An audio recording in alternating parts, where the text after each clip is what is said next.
बनते जी, मैं सर्वप्रथम आपको अपना शीश झुकाकर बंदामी बंदामी बंदामी करते हुए नमन बंधन करता हूँ। सुखी हो, मंगल हो।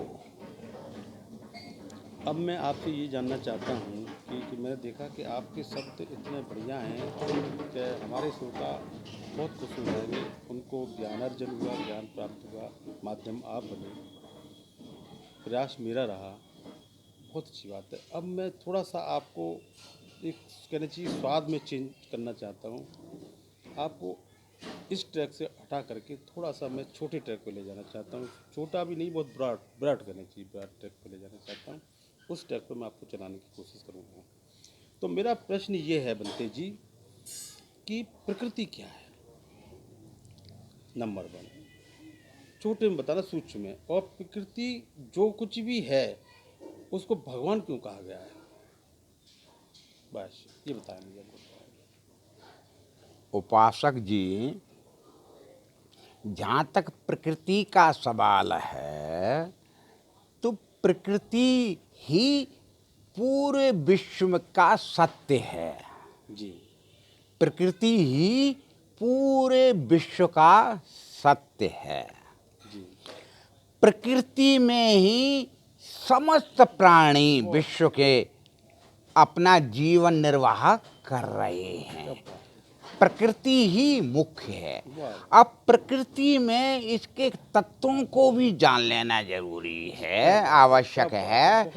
जैसे तत्व है, हवा है, बगैर हवा के किसी का जीवन नहीं हो सकता है। प्रकृति में जल है, बगैर इसके जल में भी ऑक्सीजन, बगैर इसके जीवन नहीं हो सकता। प्रकृति में अग्नि है, बगैर इसके भी नहीं हो सकता। प्रकृति में मतलब जो है, इसका मतलब बनते जी, एक मिनट, इसका मतलब बनते जी आपने तो एक शब्द में सारी चीज बोल दी।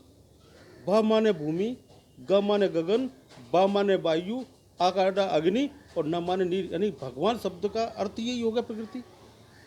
भ माने भूमि और ग माने गगन और बा माने वायु, आकांडा अग्नि और न माने नीर। यही तो आप कहना चाह रहे हैं कि प्रकृति यही है।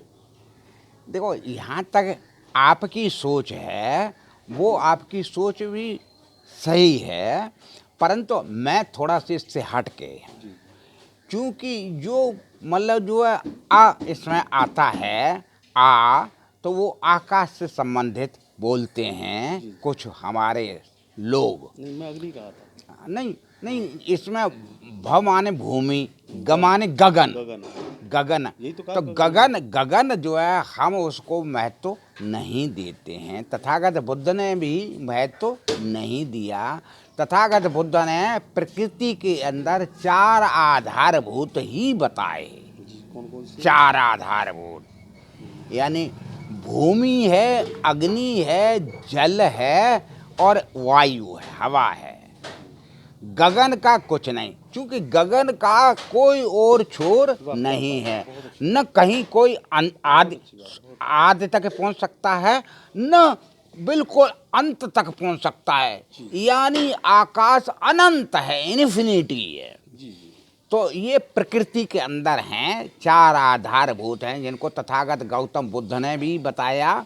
और यही प्रकृति है, चार आधारभूतों पे ही सारी संजोई हुई ही प्रकृति मानी गई है। और प्रकृति ही सत्य है, पूरे विश्व के लिए प्रकृति ही सत्य है। तो ये शोध हमने कैसे किया कि ये पौधा हमारे फला बीमारी के लिए है, ये पौधा हमारी फला बीमारी के लिए है, ये पौधा हमें ये देगा, पीपल का वृक्ष हमें ऑक्सीजन ज़्यादा देगा, कार्बन डाइऑक्साइड देगा। और एक भय इसलिए बनाया गया था पीपल के वृक्ष काटे ना जाए भगवान का, या कह दिया उस पर कोई भूत रहता है, जो भी है।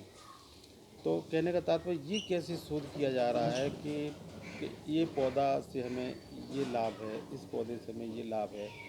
तो इसको कैसे जाना, क्योंकि हम लोग तो धीमे धीमे विकास हुआ हमारा जीव का, मानव जीव का। तो क्योंकि तथागत बुद्ध बहुत पुरानी, बहुत करोड़ों वर्ष की बात कर रहे हैं। तो जब ये हुआ तो प्रकृति जैसे आयुर्वेदिक बना, हमारा प्रकृति से बना।